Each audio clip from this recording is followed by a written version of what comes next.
Hello guys, ETRFN here and back with another LEGO video. Today I'm going to be showing you this ES44AH and it's a GE model and I made it 4 studs wide and around 7 bricks tall. So this is a long awaited project. Many people have been asking me to make this and I finally made it. So this took me around 3 days to make. It's non-continuous and I finished in roughly 5 hours if you consider all of the time taken, and it consists of around 200 pieces. So I'll be showing you this locomotive in full detail, starting with this front.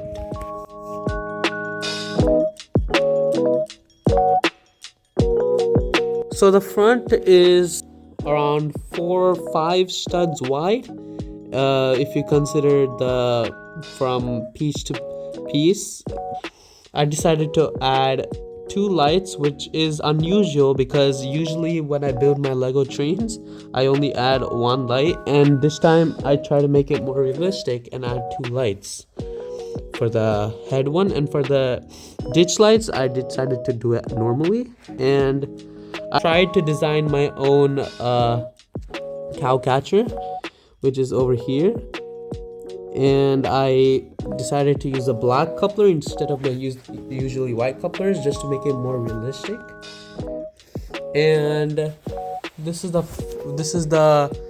cabin. If you look at the side, you can see there are some stairs that lead to the door of the train or the engine. And then if you look over here, this took me quite a while to design.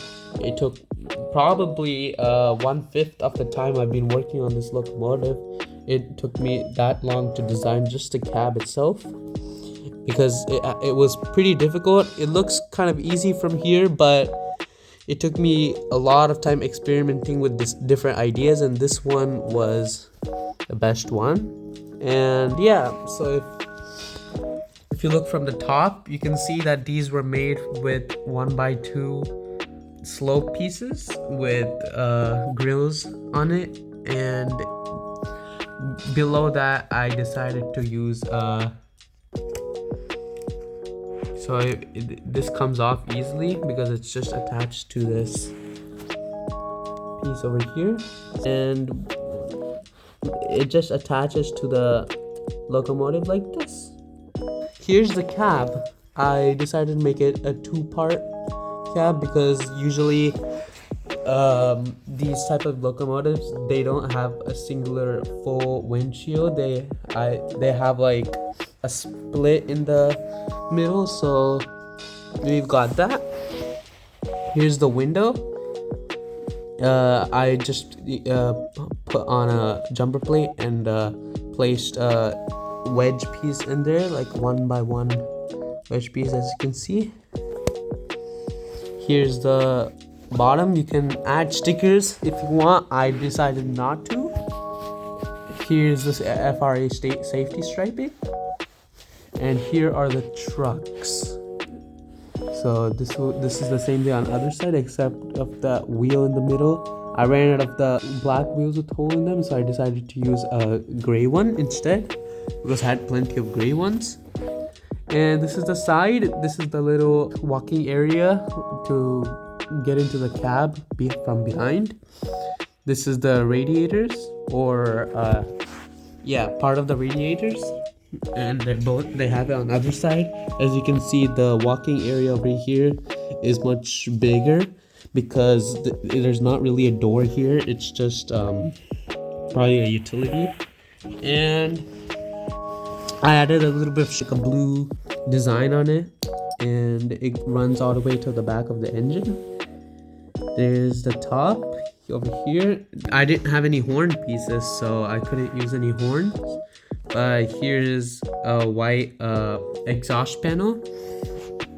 here's the back, here's the bigger radiator, and we've got the FRA safety stripes all the way. And here's the steps to get onto the train, and if you look at the back, it's completely black, the bottom part, and I added the black coupler as well. Here is the rear light. I ran out of blue light pieces, so I decided to use just one of them. The other side is basically the same thing except for a small difference. Over here, I added, for the fuel panel, I added a 1x1 circular red safety turn off button to cut off the fuel in case of an emergency.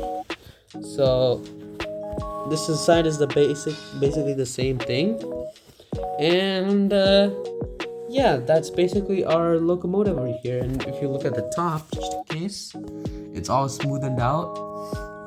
Here's the bottom at the end. This locomotive was pretty accurate in my opinion. It looks much better in real life because the camera doesn't really do any justice.